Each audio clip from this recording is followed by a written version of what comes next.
Mesdames et messieurs, en vos titres et qualités respectifs, distingués invités, c'est pour moi un grand honneur de vous avoir très nombreux autour de la table en ce jour. La task force que j'ai eu à mettre en place le 27 août dernier nous a présenté la feuille de route des investissements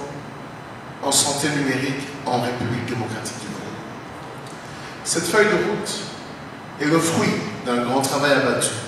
par l'équipe que j'avais désignée et qui a été fortement appuyée par PAV et plusieurs experts de vos organisations. Sincères félicitations. Je profite donc de cette occasion pour remercier l'Agence des États-Unis pour le développement international qui a répondu promptement à mon appel en acceptant d'appuyer financièrement tout le processus d'élaboration de cette feuille de route, y compris l'organisation de la présente table ronde. Mesdames et messieurs,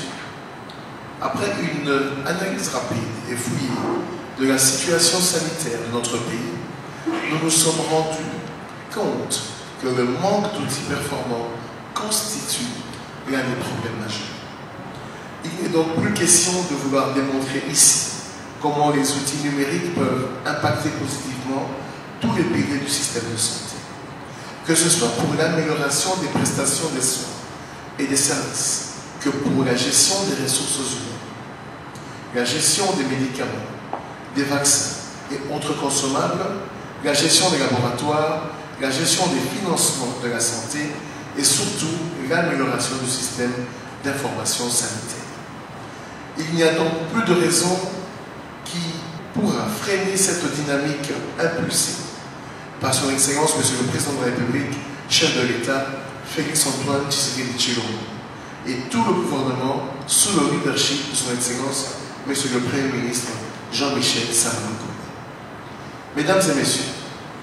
nous apprécions à leur juste valeur vos efforts et contributions aux côtés du ministère de la Santé publique, Hygiène et Prévention, dans le souci de renforcer le système de santé de la RDC et d'améliorer ainsi l'état de santé de la population, gage d'un développement durable. Néanmoins, j'estime qu'il est temps que nous puissions nous aligner derrière les mêmes priorités et coordonner harmonieusement nos efforts en faveur du développement de la santé numérique dans notre pays. Mesdames et messieurs, il est question de renforcement de gouvernance, de l'amélioration de la connectivité Internet, de la disponibilité de l'électricité dans les services de santé, de l'interopérabilité des différentes applications déployées,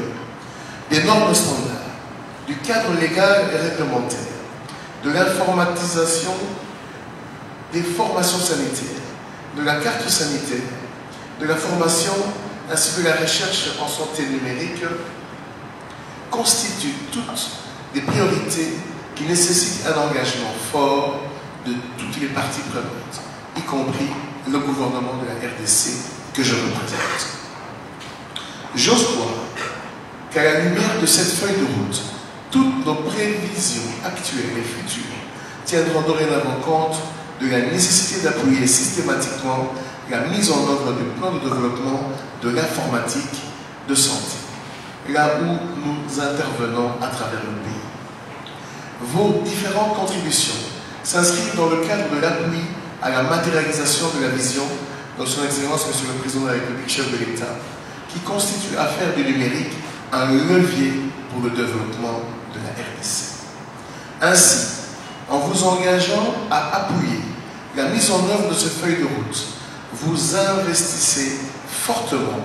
pour l'atteinte de la couverture santé universelle. C'est ici l'occasion pour moi de vous tendre une fois de plus la main, tout en vous indiquant l'orientation